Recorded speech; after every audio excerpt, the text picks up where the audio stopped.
thank you all again for joining. My name is Mustafa Abdullah. My pronouns are he, him, and I am the field director for the Chesapeake Climate Action Network. And I want to go ahead and introduce the Ccan team on this call and just invite them to share their name and title. So Holly, let's start off with you.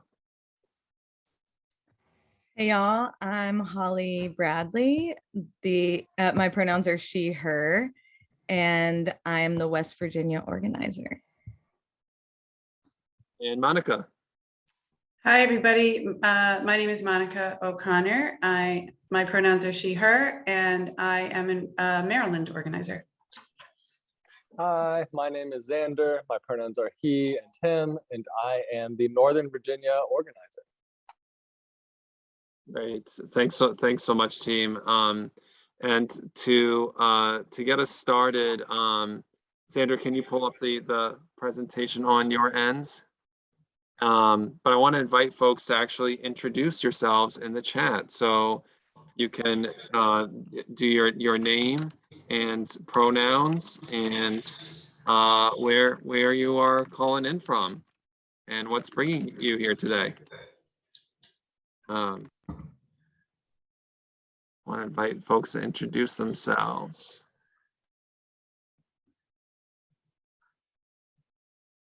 I'll give Xander a second.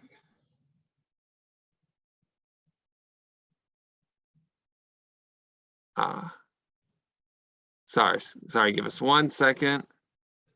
Little technical challenge here, but we will figure it out.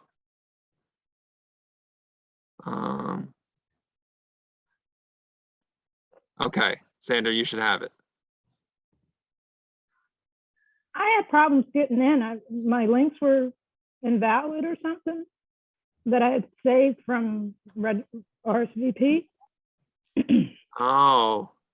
And I only got in through this membership thing that came in at 4:30. But all my RSVP emails, those links didn't work. It said thank you for RSVP into the power hour, and I click on the links and they were invalid. Oh, I'm sorry that was the case. So I don't know if you want to send out an email to people who did RSVP and did not see this membership invite. Okay, yeah. Calendar invite that came. Okay, yeah. I can definitely do that. One of my other team members, like Holly or Xander, would you feel comfortable just going over the Zoom norms while I get the email out?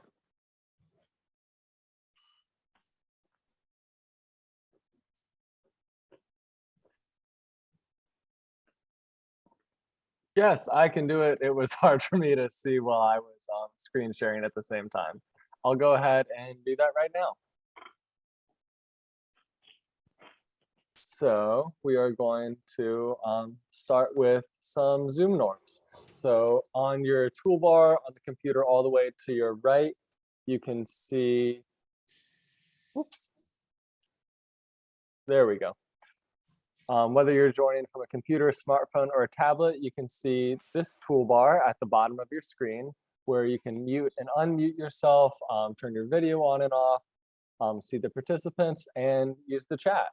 And it looks like we have a lot of Zoom experts right now because I can see some people on video and we already have an active chat going right now. So that is great. Another thing to just know is that you can rename yourself in the chat if you want to show where you are. That's something that we've used in the past, is if we want people to know that they are calling in from a close by district or area, you can go ahead and rename yourself like it shows on the screen. And this screen also shows you where you can find the raised hand function if you would like to do that when we have some time for more discussion. If you would like to have closed captioning, that's something that's actually embedded in Zoom now, which is a good thing. So you can go ahead and find it by clicking this this little triangle next to the closed caption button and go ahead and show the subtitles. And that is what we want to share for this beginning part of the agenda. I want to go ahead and ask people to take a moment to think through why they're here and share that in the chat. Additionally, we can see that people are sharing where they're from, but also take a moment and think through why you've been taking climate action. It seems like we do have some people that are longtime Ccanners and some new members. So whether you're a new member or have been with us for a while, you can go ahead and share what's brought you here. And then we're going to do the same thing. So as we go through the agenda, we'll share who we are, and then we'll talk about the broader question of why we're all here, the why of our climate reality. We'll think through what membership at Ccan means, and then we'll talk through a little bit of examples of what we're doing on the ground and the actions that we're taking. And we'll give you a chance to join us, which is why we're all here and what gets us really excited. I'm gonna take a beat and see if Mustafa's back. Would you like to take over the membership program, or do you want me to keep going? Yeah, you can, I think if you can keep on going. Okay. Yeah. Great. Then I will go ahead and talk about why we're launching a Ccan membership program. And that is because we value our people, and we believe that people are at the center of our change. We've started to build a program that is trying to develop leaders in the communities that we're working in. And that's why you're all here today. And we hope that we can really continue to invest in you, because you've made the choice to go ahead and invest in us. And so what we want to do is do educational events like this so that we all get on the same page, grow our knowledge together, and then have a basis for taking action with one another. And so we also want to take a second and go ahead and look through some of the responses in the chat. And I go ahead and I see Judith has gone in and shared the climate crisis is what brought her here. She's trying to find out what she can do besides write letters to the editor, which is great. And Judith and I have actually had a couple of conversations, and I promise that we are getting you a Hampton Roads organizer very soon. And we see Ann Kaufman is here, who is looking through climate change in terms of DC legislation. And if you've been with us for a while, I don't know you personally, but we have some fun DC legislation pictures that are coming up that you may recognize if you have been the Ccan for a bit. So I thank you all for modeling that and sharing that with us in the chat. And Mustafa, I just want to do one more quick check. Do you want me to continue with this part of the presentation and keep on going? Yeah, you're good to Okay, keep great. on going. All right, cool. So now that we've seen a couple of who's on this call, here is some of the people who are and aren't here at Ccan. You can go ahead and see, if you can't tell, Mustafa is the tall one. And I also am wearing a short sleeve polo again. So you can tell that we already have some significant styles. And this is us at a recent staff retreat. Now, let's think about what we've been doing. All those lovely people that you saw, and everyone like yourselves that's on this call. What have we been doing? Ccan was working on climate before it was cool.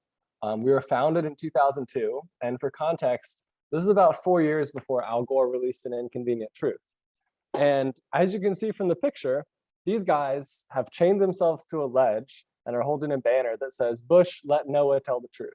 And that is as in George W. Bush. So since that time, we've been out here, and we've been working at federal, state, and local levels. And we've had some wins, which is a great thing.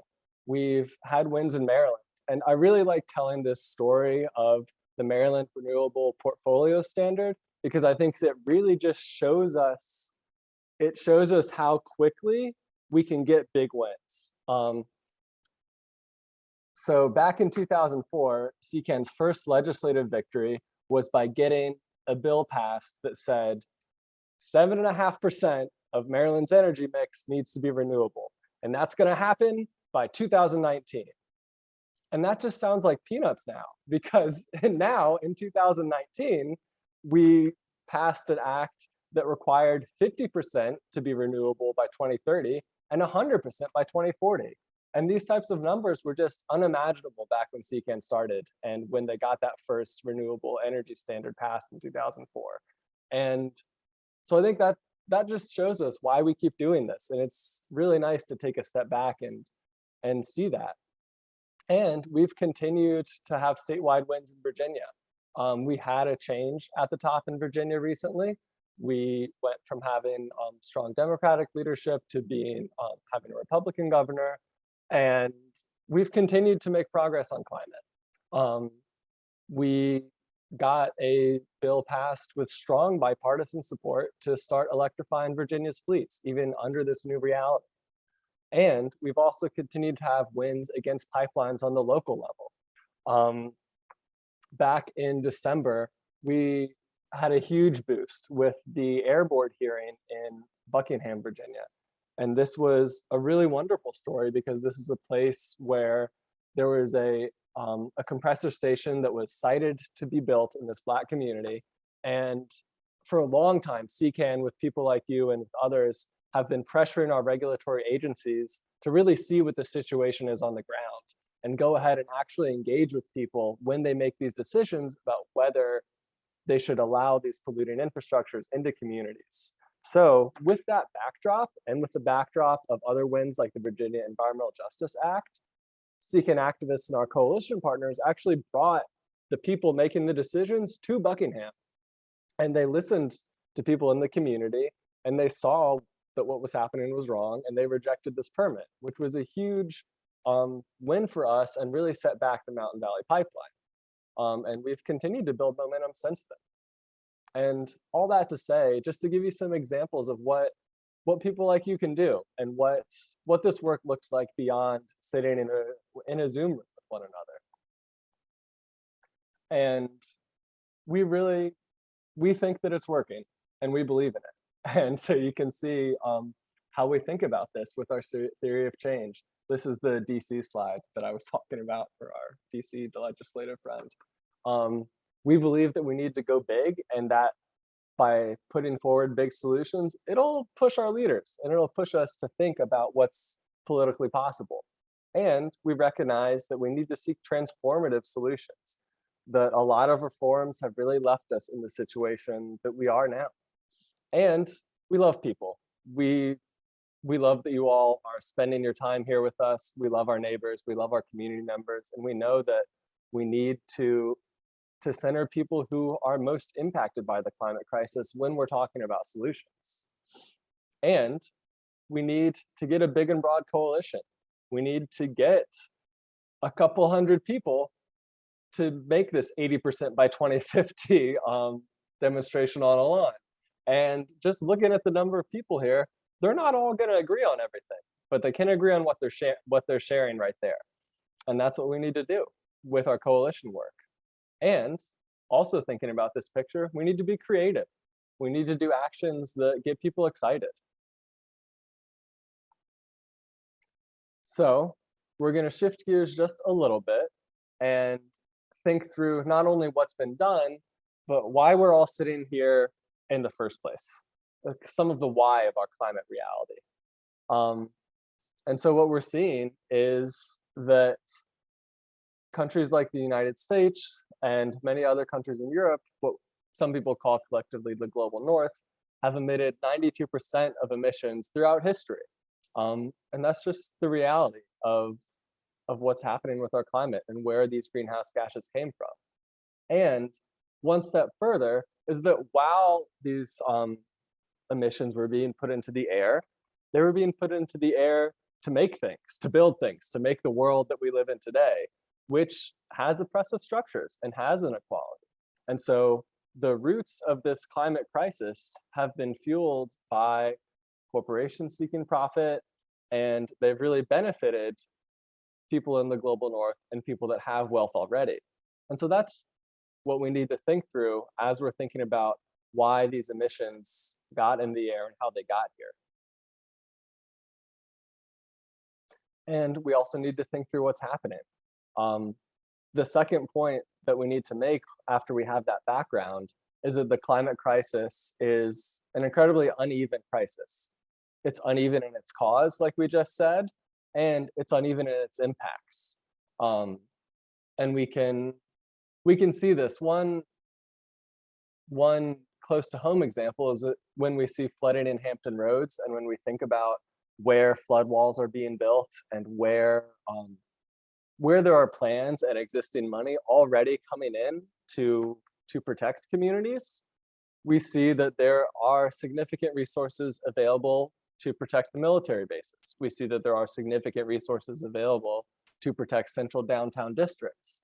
What we don't see is flood walls for public housing or funding for wetlands to stop sea level rise and keep people in their homes where they've lived for generations. And so as we think through what's happening because of the climate crisis, we need to think through where these impacts are going to be felt, and we need to go there and talk to people and think through what we can do about it that way. And I'm going to pause and have Mustafa guide us in a little bit of check for understanding right now, because you just had a lot of me talking. Yeah.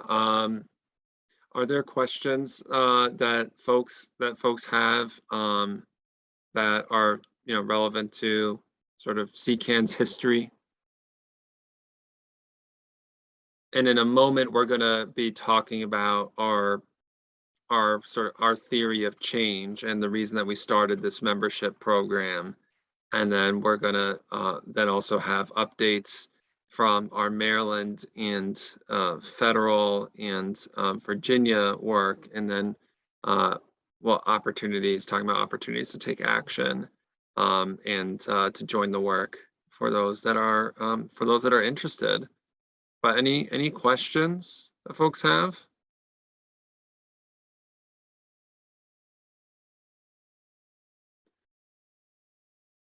Was there anything that was like particularly is the membership program new? Yes, it is new. It is new. Maybe at some point we won't be able to say that, but it is new as of the beginning of October. So this is still the first year that we're doing it. Any other questions that folks have?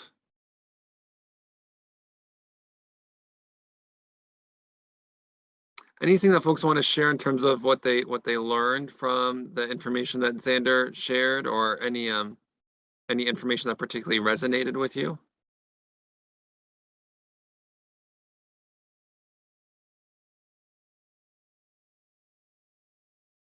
And it's okay if you don't have a reaction now. We can spend some time towards the end discussing things. Yes, it looks like we've got a raised hand. Ann and Bill. Yes, my question was, I just noticed on one of the slides that you showed recently, it said there was an article, very recent article saying miners union backs shift from coal in exchange for jobs. And that really piqued my interest. Is that the UMW? And I'd love to know more about that. Absolutely. Holly, is that maybe a question that you would like to take, or? Sure, I can take it. Yeah, so I can't remember exactly the date, but the UMWA released a statement basically asking Senator Manchin to, begging Senator Manchin to pass the Build Back Better Act, because there are so many provisions within it, or what was the Build Back Better Act. There are so many provisions within it that help with a just transition. So help getting these coal miners new good paying jobs. It also had money in it to help those frontline communities, those coal communities that now have nothing going on in them.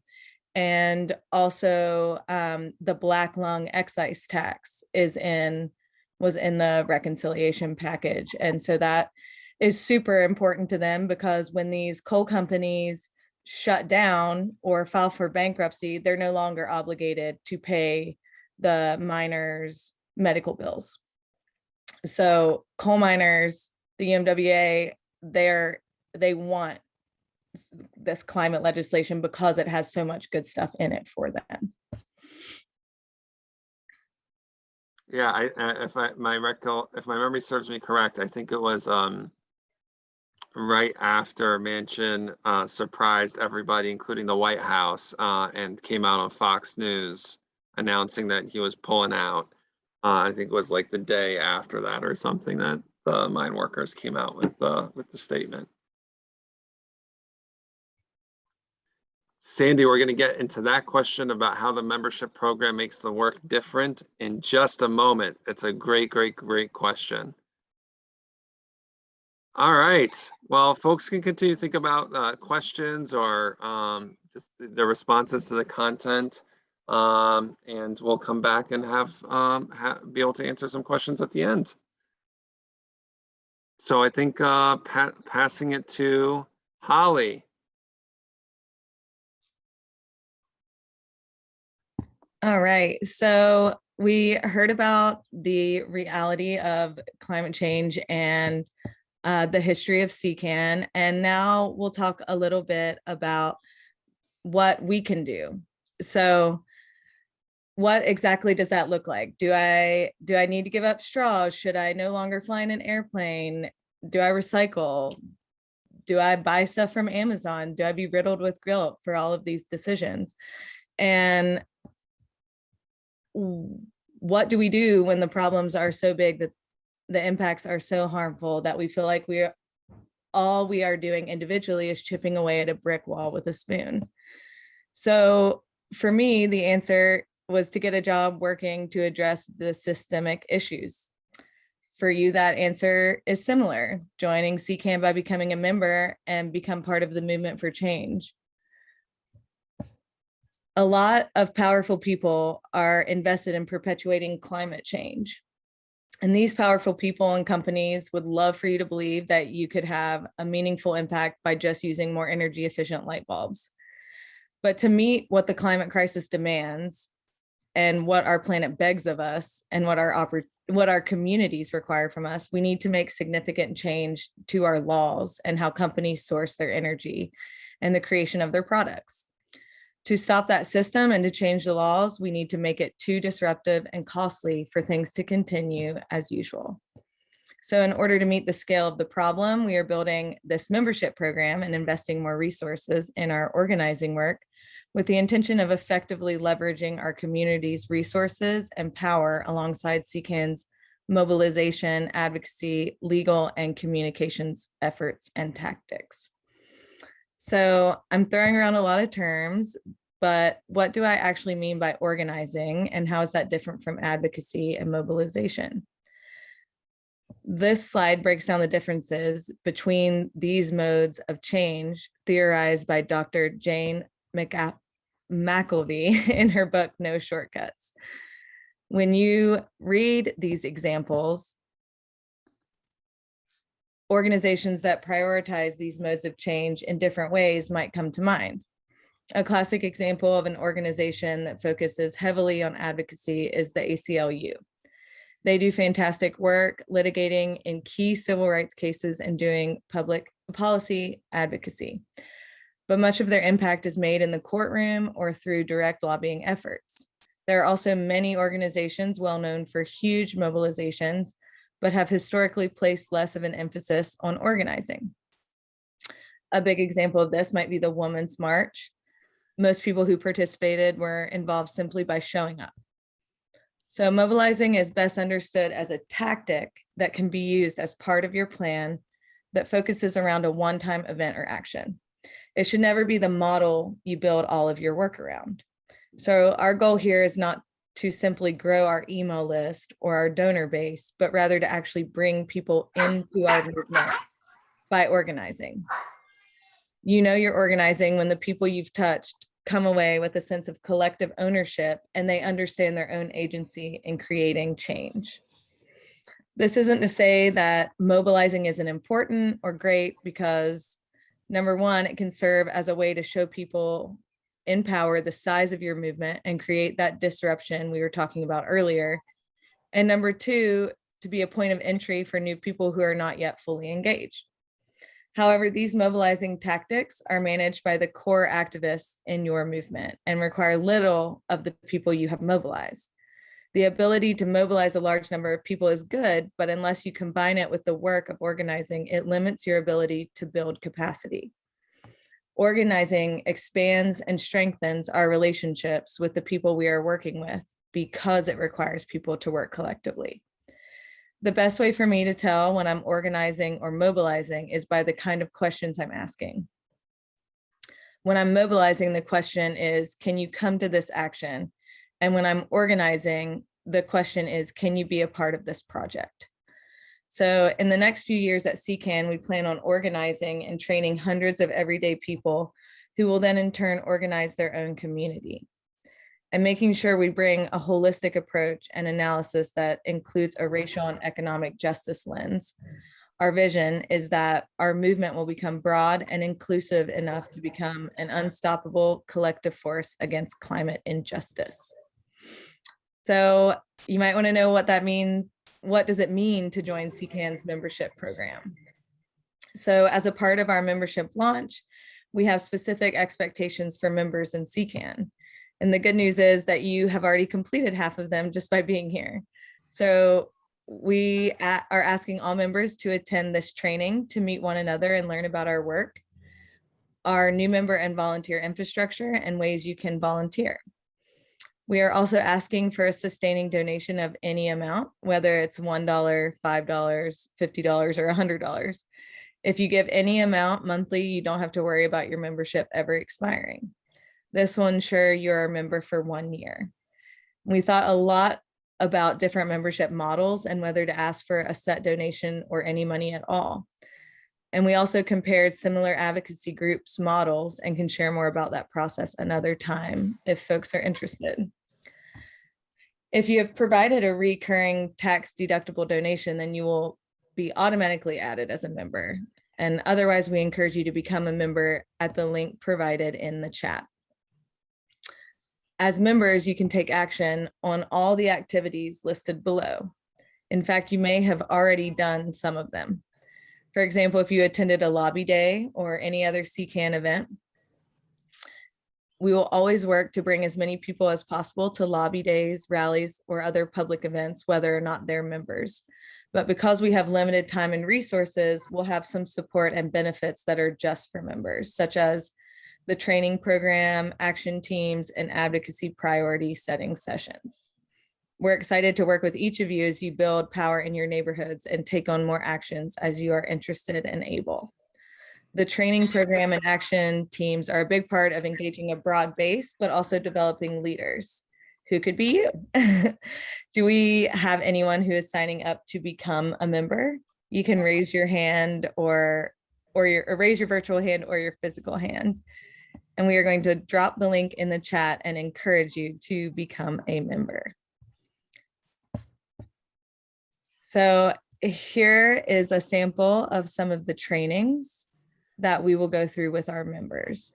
The goal is to get prepared to lead an action team, plan rallies, lobby legislators, canvass neighbors, and tell our stories and other skills necessary to build relationships, encourage others to step into their power and make change.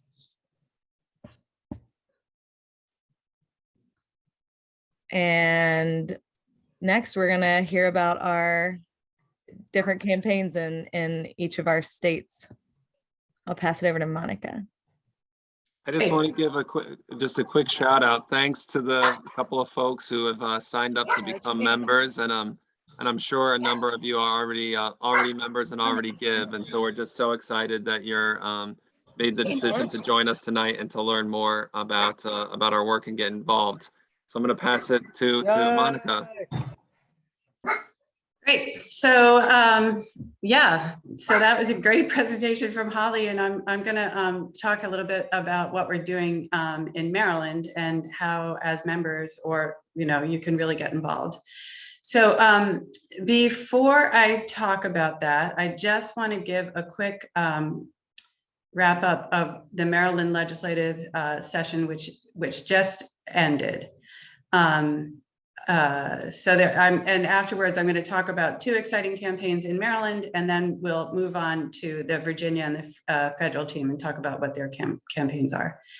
So for the Maryland legislative session, overall, it was a long-awaited success. Our big headline is that we won much of what we asked for in the comprehensive climate bill, the Climate Solutions Now, which also included language from another bill, the GRID Act. And just to highlight a few pieces, of course, the emission targets, which are now 60% below 2006 levels by 2031 and net zero by 2045. New environmental justice definitions that will consider cumulative impacts faced by communities and allow our state to look more honestly about who's being harmed by pollution. It expands the Chesapeake Conservation Corps to include climate projects, which is a big favorite of Sunrise. It establishes a building emissions performance standard for large buildings. It makes sure we have a plan to transition our grid to renewable energy. Unfortunately, one of the big things that we didn't win was a recommendation that came out of the Maryland Commission on Climate Change that would have required all new buildings to be all electric by 2023. In a moment, I'll get into why that's important and what we can do to win all electric buildings county by county in Maryland.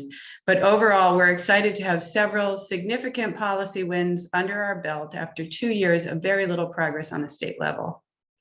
So before I get into the current campaigns, I just want to give a brief overview of some of the things that volunteers did this session and really were able to salvage a lot of the Climate Solutions Now bill.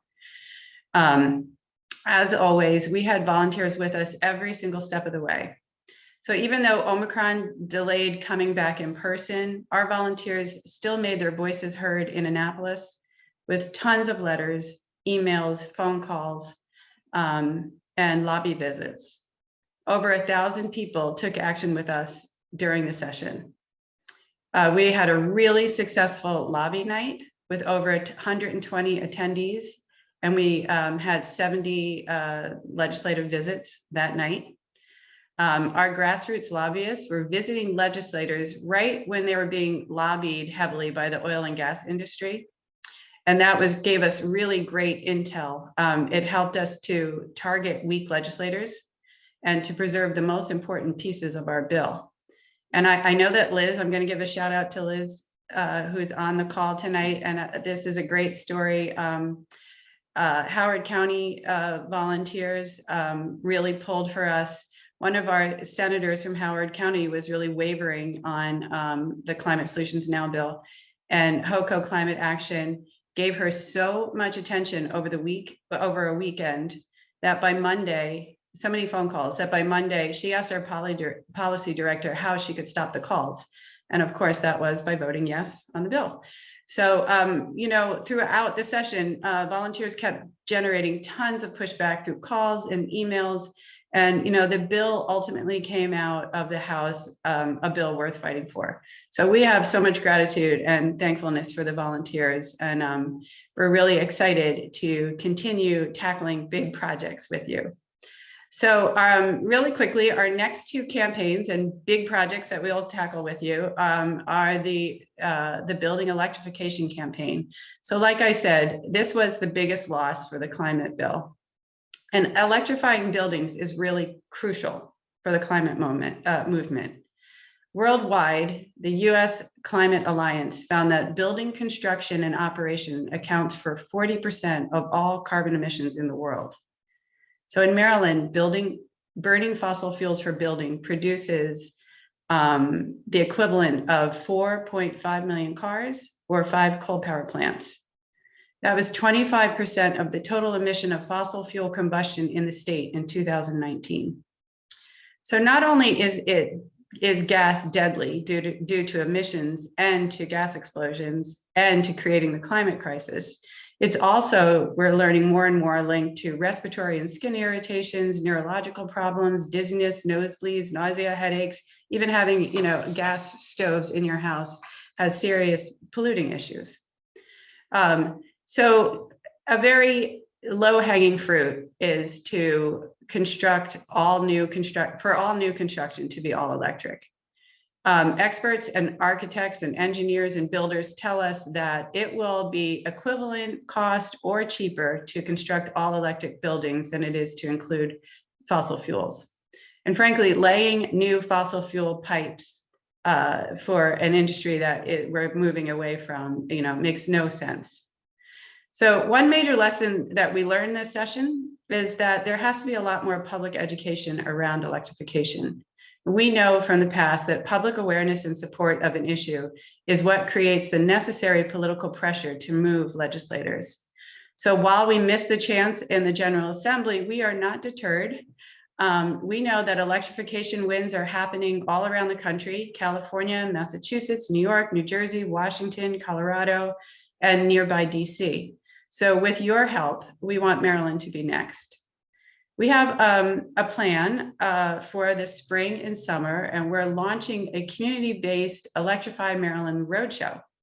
So we're looking to partner with groups across the state with the goal of doing 3 things. We want to educate people on why we need to electrify.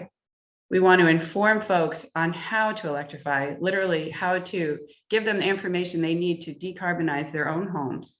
And we need to cultivate public demand for electrification legislation locally and eventually on the state level. So the roadshow is in its early stages, and we're calling for volunteer involvement. We are excited to have already partnered with folks in Frederick and Howard County and Montgomery County.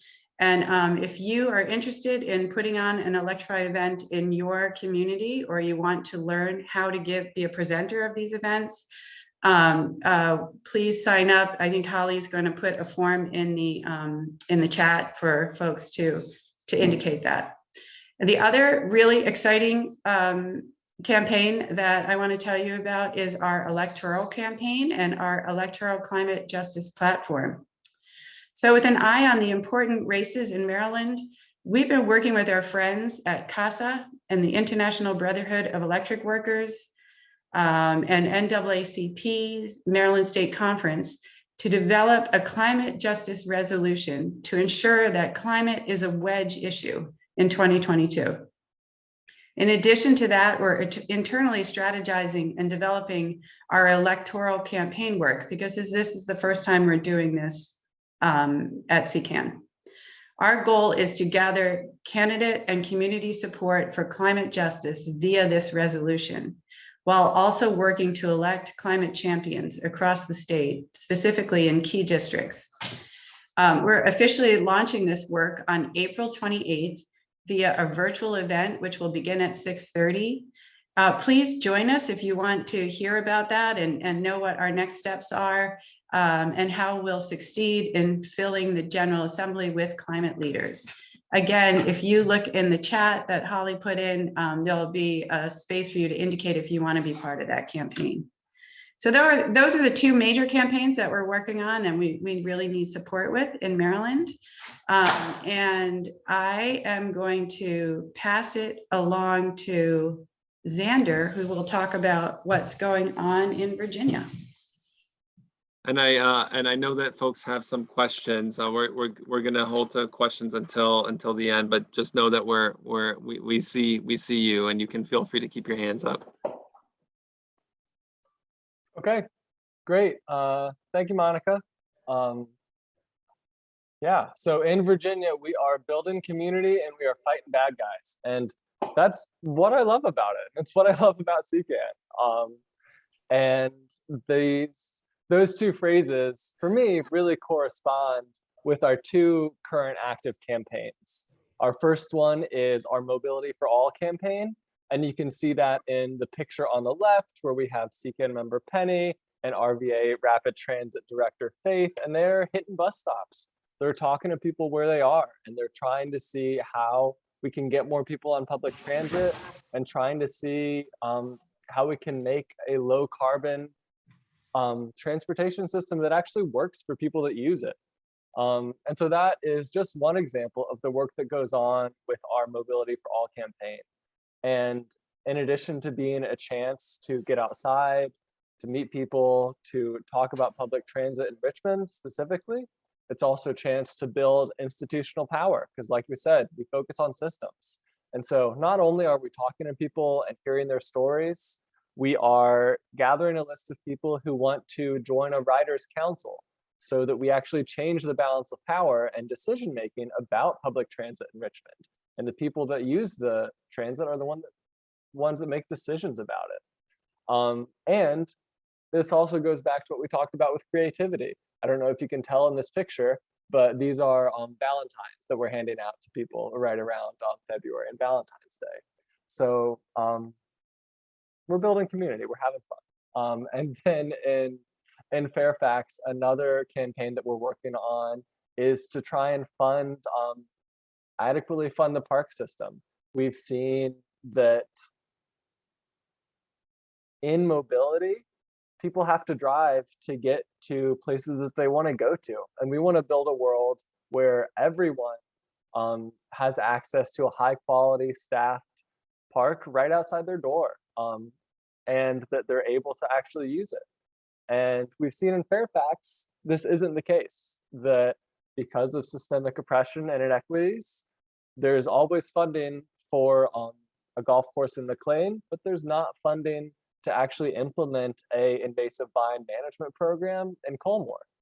So what we're doing is we're working with partners to talk about parks, advocate for equitable funding in the budget, and we're using this as a really strong entry point to get people plugged into our Mobility for All program, because we can talk about buses, we talk about parks, we talk about things that people know and understand in their lives, and it's all related to climate. And in Virginia, transportation and getting people out of cars is where we need to be from a climate perspective. There's lots of great research that I can share with y'all in more depth later, but close to 50% of Virginia's carbon emissions are coming from transportation, and we don't have a way to address them yet. Part of it is electrification, electric vehicles, and the other part is doing what you see in these pictures. And it's going to take community. It's going to take all of us. And we're also fighting the bad guys. And this is what a lot of people think of when people think of a climate organization or of Ccan. They think of fighting pipelines, which is great. I'm glad that this is the work we're doing. Especially in Virginia, we stopped the Atlantic Coast Pipeline. We stopped the Chickahominy Pipeline. We stopped the VNG Interconnect project last year. And we're not done yet. We've continued to work and mobilize against the Mountain Valley Pipeline, which goes through West Virginia and through parts of Virginia and has a connector project that's supposed to go into North Carolina. And we are telling our elected officials, we're telling our politicians, we're telling the investors invested in this climate chaos that we don't need this and that it's harming our communities. And we do that through a huge variety of tactics. We do that in the courts. We do that by having demonstrations. We do that by talking to our elected officials. And one great thing about Ccan is that we also have a federal team. And so that's the number 5 action that you see in the chat, to send our petition to the FERC, the Federal Energy Regulatory Commission. You've been with Ccan a bit, you will have heard us talk about that before. So that's one action you can take that will have an impact on pipelines in Virginia, but is a federal agency. And you can see these opportunities in the chat. I would love to talk with you all, especially your Nova and Virginia residents, in more detail about how we can get you plugged into some of this work. But those are the things that go on in Virginia. And I think they're great stories, they're great pictures, they're great people. And I would love to have y'all join us. And next, Holly can talk about some of the federal campaigns. Yeah, so I mentioned earlier that I'm the West Virginia organizer, but that also, I do 2 things. I'm also the federal organizer. So most of my work, and when I say most, I mean all of my work since I started last April has been around what was once the American Jobs Plan, and then morphed into the Build Back Better Act, and now is the Anti-Inflation Reconciliation Package. So like all that being said, the campaigns that our federal team has been working on is the number one is 100% clean renewable energy by 2035. Because as we all know, achieving a national grid free of carbon pollution is at the center of our fight against climate change. And for a future where the United States is competitive on the world stage. So as we electrify our transportation fleet and move our homes and businesses toward electrical space heating and cooling, the power needs to be clean. One of the key factors to get us to 100% clean electricity is the passage of the Build Back Better Act, which is now being referred to as the Anti-Inflation Reconciliation Package. So Ccan has been working on this campaign since October 2020, and it's split into two different efforts, Capitol Hill and advocacy and West Virginia grassroots advocacy.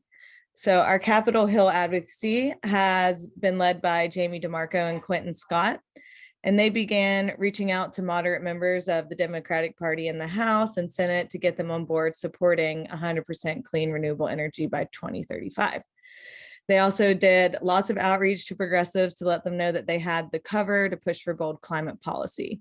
And since the beginning of summer, we worked to keep a constant drumbeat of actions to put the pressure on our lawmakers to show the need for bold climate policy. We hosted a series of weekly 100s events in the National Mall in front of the Capitol building, where we had various leaders from faith, small business, labor, West Virginia, healthcare, frontline communities, and youth to speak to the urgency of 100% clean renewable energy. In attendance were Budget Chairman John Yarmuth, Education and Labor Chairman Bobby Scott, and Senator Tina Smith, who wrote clean energy policy and is the sponsor for this policy in the Senate. We are able to collect over 1,000 petition signatures for these events across the country to show support for this policy. And then the other portion of this campaign is our West Virginia grassroots advocacy. So, which is where I come in. So we helped organize a tour throughout the state of West Virginia with West Virginia Working Families Party, West Virginia Citizen Action Group.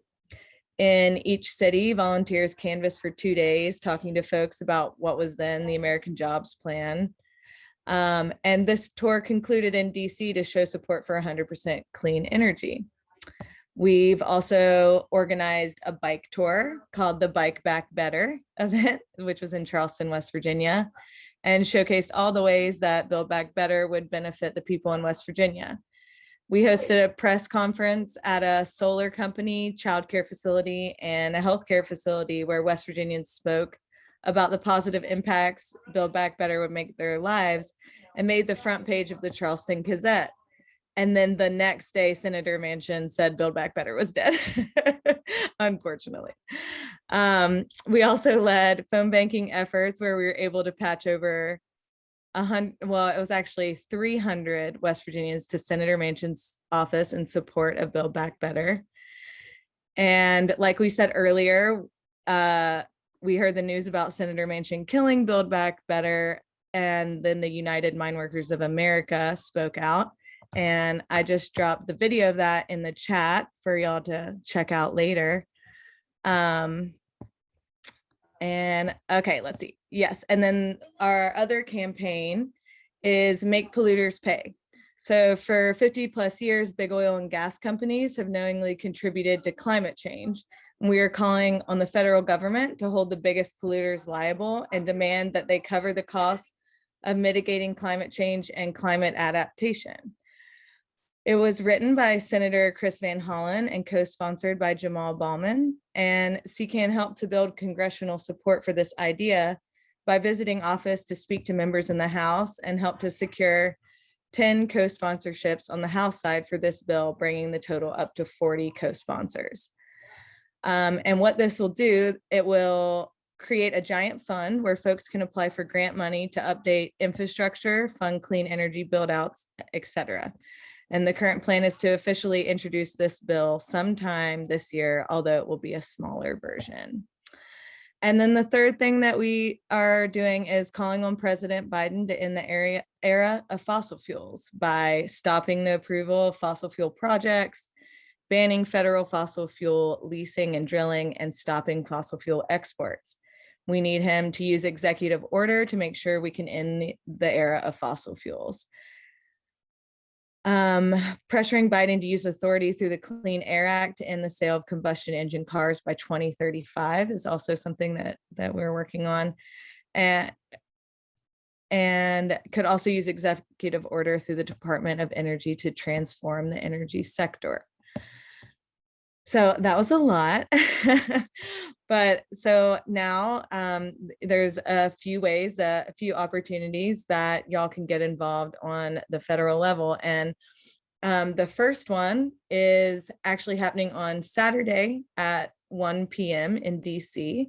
And if someone can put a link to that in the chat, it's called Fight for Our Futures Rally. And we mostly our colleague Jamie, who lives in the DMV area, has been recruiting like crazy to get hopefully over 1,000 people there on Saturday. And so a couple other things that we are doing, we are hosting a telephone town hall, and we are working to do a Wild and Wonderful Women of West Virginia's Mother's Day themed event, where we'll ask women of West Virginia to take photos of themselves in scenic, iconic places in West Virginia. And then the last thing, and the one that I'm personally most excited about, is the Walk for Appalachia's Future from May 24th to June 6th. Our dear friend Maury Johnson is helping to organize this event, and it is going to be like folks will be traveling along the route of the Mountain Valley Pipeline, and in an attempt to amplify the voices of frontline Appalachian communities and others in their fight for environmental justice and renewable energy. Folks will be working to challenge the environmental damages being done by all fossil fuels and to cancel the Mountain Valley Pipeline and the MVP Southgate extension, whose construction has already devastated parts of West Virginia, Virginia, and North Carolina. And I'll put that link also in the chat to sign up for that. And that's all I got. I think I pass it to Can you talk about the walk? Like, are you gonna walk that whole time? Like, sorry, like what is that gonna look like? So in the description, it says walk and vehicles. So, oh, and Xander already fixed the problem of the Southgate project. Sorry, Xander. No, we did not. It's not Oh. over. Oh, okay, great. Just delayed. Not great. But yeah, so it'll be a combo, walk and driving, and yeah. But I believe it's starting May 24th in Charleston, West Virginia. And so we'll be leaving Charleston around then and then heading down. But there's more information on the Google form. Okay. Great. Thank you so much for sharing that, Holly.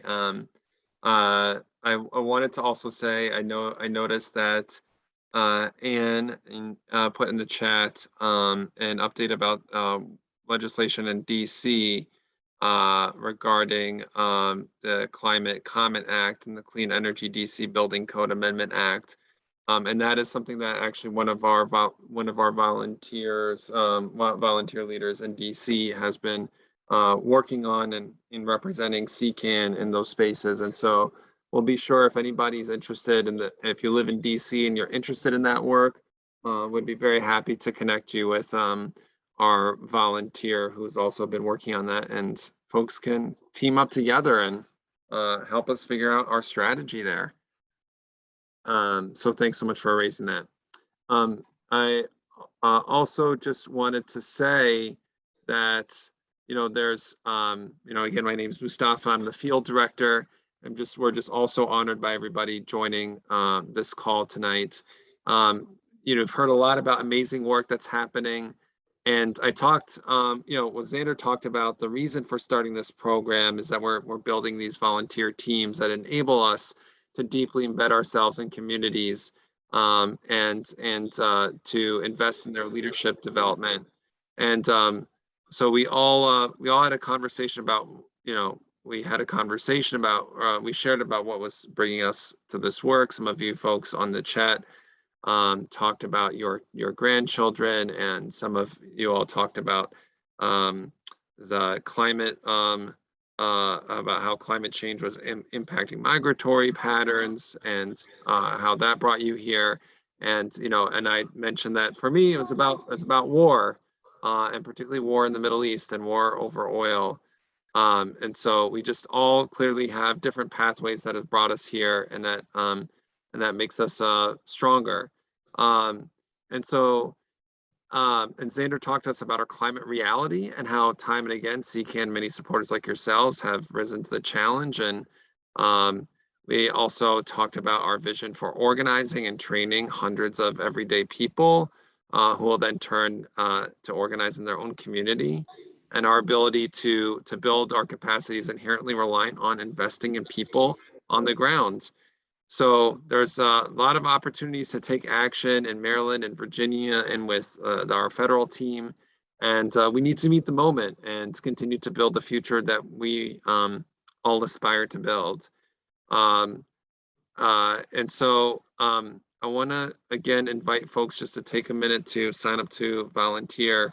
I think we can actually just, I'm realizing that, Xander, that that's the QR code actually is not working right now, which is not great. But we did supply the links in the chat, and so if the team can re-up those for folks who want to sign up to volunteer, feel free to do that. But also, let's go to the next slide, Xander. If you haven't signed up to become a member and you want to become a member, please do sign up here. You get access actually once you sign up to a membership portal where we're getting better in posting all of Ccan events and opportunities to get plugged into this portal. There's a whole calendar there. And so like events like these power hours and like our upcoming, we have a training that's upcoming on next Wednesday, the 27th, on how to just build relationships, how to do one-on-ones, which is a very sort of foundational skill for organizers to build relationships, to move people towards action. We're doing that on Wednesday from 6:30 to 8 p.m. And so as events like this are getting scheduled, and maybe you saw an email at some point and you're like, man, I can't find the email, I really wanted to come to that event, you can go to that. You can go to the membership portal where you sign up to join and become a member, and you can just easily log in, and you can see the calendar of events that are coming up. We also are uploading our recordings for all of these events that we're doing up there, and like some training resources and materials. And again, we've just started doing this in the past few months, and so we're getting slowly better and better at uploading it to the portal. So appreciate folks' patience and also continued feedback on how we can continue to provide better resources. So now we've finished the presentation portion, and we are more than happy to hang out for a little while here and to answer any questions that folks have.